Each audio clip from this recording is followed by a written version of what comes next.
Junio del 1816. El hemisferio norte espera el calor.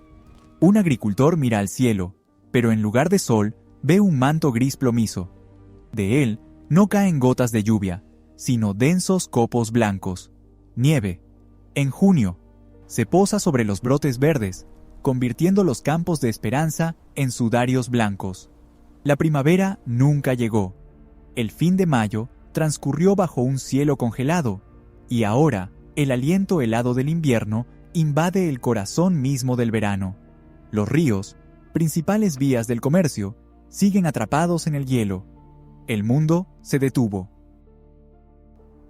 Este año pasó a la historia como el año sin verano, y no fue solo una anomalía climática, fue un punto de partida para una serie de eventos que cambiaron nuestra civilización. Paso a paso, reconstruiremos esta cadena de catástrofes. Verás cómo el frío y el hambre en Europa llevaron al nacimiento de la primera pandemia de cólera en Asia. Analizaremos cómo la lluvia interminable encerró en una mansión suiza a un grupo de jóvenes rebeldes y los obligó a crear dos monstruos inmortales, Frankenstein y el vampiro. Esta es la historia de cómo un sol apagado encendió la llama de la genialidad. La anomalía no era local, se extendía por el continente como una gangrena. En Suiza, el cielo simplemente se desgarró. Día tras día, una semana, un mes, 130 días consecutivos de lluvia fría. El agua erosionaba caminos, derribaba puentes y convertía los pastizales en pantanos. Y cuando finalmente cesaron los aguaceros, en agosto llegaron las heladas, que acabaron con lo poco que había sobrevivido. No era simplemente un año malo, parecía un asfixiamiento metódico del planeta. En ciudades y pueblos, el pánico crecía. Los predicadores clamaban desde los púlpitos sobre el fin del mundo, la justicia divina por los pecados de las guerras napoleónicas que habían devastado Europa durante años. La gente miraba al cielo y encontraba pruebas. El sol se había convertido en una mancha roja y apagada, enferma. Se podía mirar sin dolor, como a la luna, y observar las oscuras úlceras, manchas solares que parecían presagios siniestros. La ciencia permanecía en silencio. La religión solo ofrecía una respuesta: el arrepentimiento ante el apocalipsis. Pero lo que sucedía en Europa era solo una ligera ondulación en el agua antes del impacto del tsunami. El frío paralizaba una parte del mundo, pero su eco invisible preparaba una catástrofe completamente distinta al otro lado del planeta. En América, los agricultores contemplaban el maíz congelado. En la India, la gente rezaba por la lluvia que nunca llegaría. Aún desconocían que sus destinos estaban unidos por un hilo invisible de ceniza. Incluso Thomas Jefferson, expresidente y ahora simplemente agricultor, anotaba con preocupación datos en sus diarios meteorológicos. Sus registros no eran simples estadísticas, eran una crónica de la catástrofe. Heladas en pleno verano azotaron la costa este de América, quemando las cosechas desde la raíz. Los tallos de maíz, ennegrecidos, se rompían en las manos. Los campos que debían alimentar a la nación se convirtieron en páramos muertos. La cosecha de grano y tabaco, pilares de la economía, fue menos de un tercio de lo habitual. No era solo una crisis, era un colapso económico, documentado por la mano de uno de los padres fundadores. La mala cosecha no fue solo un número en un libro contable. Se convirtió en un detonante que desató una reacción en cadena. Los agricultores, habiendo perdido todo, miraban sus graneros vacíos y sus casas hipotecadas. La elección era clara: quedarse y morir de hambre, o abandonar todo y dirigirse hacia el oeste, hacia lo desconocido. Decenas de miles de familias recogieron sus pertenencias y emprendieron el camino. Esta migración masiva, nacida de la desesperación, parecía un río humano fluyendo lejos de una costa maldita. Cambió para siempre la demografía del país, dando origen a nuevos estados, Illinois e Indiana. El mapa de América se reconfiguraba bajo la presión del frío. Mientras una mitad del mundo se congelaba, la otra se secaba. En la India esperaban la llegada de los monzones. Durante siglos, esta estación predecible de lluvias había sido sinónimo de vida misma, pero en 1816 no llegó. La diferencia necesaria de temperatura entre la Tierra y el océano, ese motor gigante que impulsa los vientos húmedos, simplemente desapareció. Primero, la sequía convirtió la tierra en piedra. Luego, lluvias tardías y violentas azotaron esa corteza muerta, y en lugar de filtrarse, arrastraron toda la capa fértil del suelo hacia los ríos. El hambre que azotó a la India no tenía precedentes. Aquí, en un caldero de sequía y desesperación, nació un monstruo mucho más aterrador que cualquier criatura literaria. Hasta el siglo XIX, el cólera había sido una tragedia, pero una tragedia local, una enfermedad endémica de la India que rara vez cruzaba sus fronteras. Sin embargo, la ausencia de monzones y el cambio en la composición química de los ríos crearon las condiciones perfectas para la proliferación del vibrio del cólera, un depredador microscópico que había permanecido latente durante siglos, obtuvo un poder sin precedentes. En 1816, el cólera escapó por primera vez en la historia, transformándose en pandemia. Abandonó la India a bordo de barcos mercantes y, junto con soldados británicos, comenzó su mortal recorrido por el planeta. Hambre, que redibujó el mapa de América. Sequía, que provocó hambruna en la India. Una enfermedad que escapó de un cautiverio de siglos para matar a millones. Todo esto es parte de una misma cadena: hambre, migración, pandemia. Cómo un evento ocurrido un año antes en una isla remota de Indonesia pudo poner de rodillas al mundo entero. La respuesta a todos estos enigmas se encuentra en un solo lugar, en una isla, y en un solo día que lo cambió todo. El 5 de abril del 1815, en la isla indonesia de Sumbawa, el volcán Tambora, dormido durante siglos, despertó. La primera explosión fue ensordecedora. Una columna de ceniza y piedras cubrió los alrededores. Durante varios días, la isla vivió en tensión. El temblor de la tierra cesó. El estruendo se detuvo. Las personas que sobrevivieron al primer impacto respiraron aliviadas. Creyeron que lo peor había pasado, pero se equivocaron. Aquello era solo la antesala. El 10 de abril, la tierra se abrió. La explosión principal no fue un sonido, fue un silencio que lo absorbió todo. La cima, de 4.200 metros de altura, simplemente dejó de existir. Se evaporó, reduciendo la altura del volcán casi en un tercio.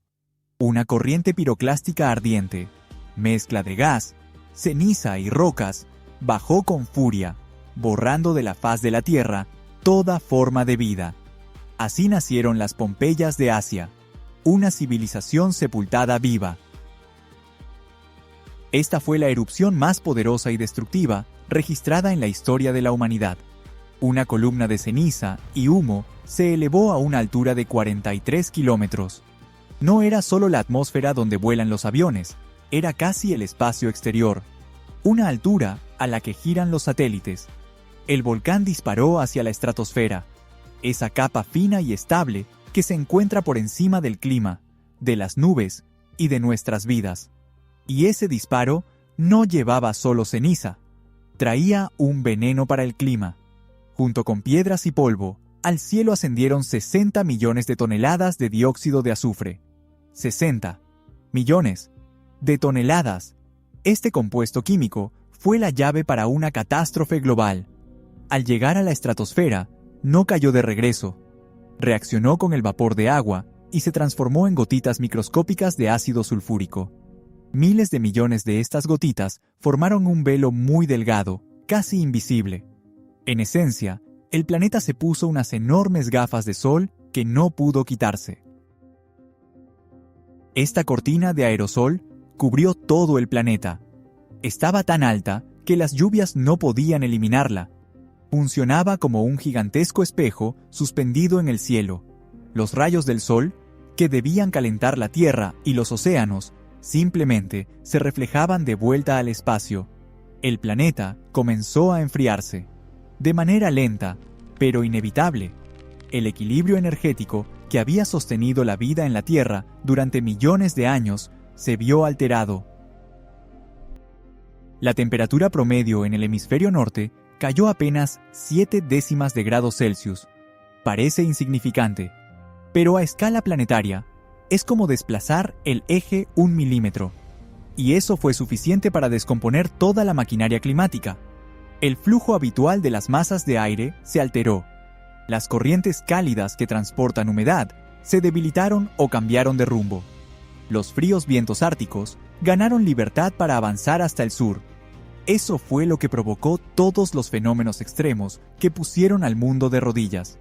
Nieve en junio, sequías en India, 130 días seguidos de lluvia en Suiza. Todo esto fue el eco de una montaña que tocó el cielo. El planeta se enfriaba. Millones pasaban hambre. Pero para un puñado de aristócratas ingleses, atrapados por la lluvia en una villa suiza, la verdadera tormenta apenas comenzaba. La catástrofe no solo provocó hambre, también dio origen a monstruos. Uno de ellos estaba hecho de madera y hierro. El otro, de carne, pesadillas y soledad. En 1816, la cosecha de avena, la principal fuente de energía para los caballos, se perdió por completo. Su precio se disparó hasta 7 veces más. El sistema de transporte de todo un continente, basado en la fuerza viva, se paralizó. Las ciudades corrían el riesgo de quedarse sin alimentos. Fue entonces cuando el barón alemán, Karl von Drais, al ver a los caballos hambrientos, creó una alternativa mecánica. Su máquina para correr, patentada como Love Machine, fue el torpe antecesor de la bicicleta moderna. 2 ruedas, un cuadro y un manubrio. Sin pedales. Era necesario impulsarse con los pies contra el suelo. Una criatura extraña y poco atractiva. Pero era la respuesta a la crisis. Un monstruo práctico, nacido del desespero. Mientras en Alemania surgía un monstruo de hierro, en Suiza, atrapado bajo una lluvia interminable, despertaba otro. Aquella misma primavera, el Lord Byron llegó a la villa Diodati, a orillas del lago de Ginebra. Era la estrella de rock más escandalosa de su época, huyendo de Inglaterra para escapar de sus deudas y corazones rotos. Con él estaban sus amigos, el poeta rebelde Percy Bysshe Shelley y su joven amante Mary Godwin. Esperaban un verano idílico, paseos por los prados alpinos, pero en cambio enfrentaron 130 días de cielo plomizo y lluvias continuas. Un invierno volcánico los encerró entre 4 paredes. Día tras día, el lago gris y los torrentes azotaban los cristales. El aire en la habitación se volvió húmedo y pesado. El aburrimiento se volvió una tortura. Ya se habían leído todos los libros. Todas las conversaciones se habían agotado. La atmósfera se hacía cada vez más tensa. Y una noche, cuando afuera se desataba una tormenta y las sombras danzaban en la chimenea, Byron lanzó un desafío, solo para disipar la tristeza.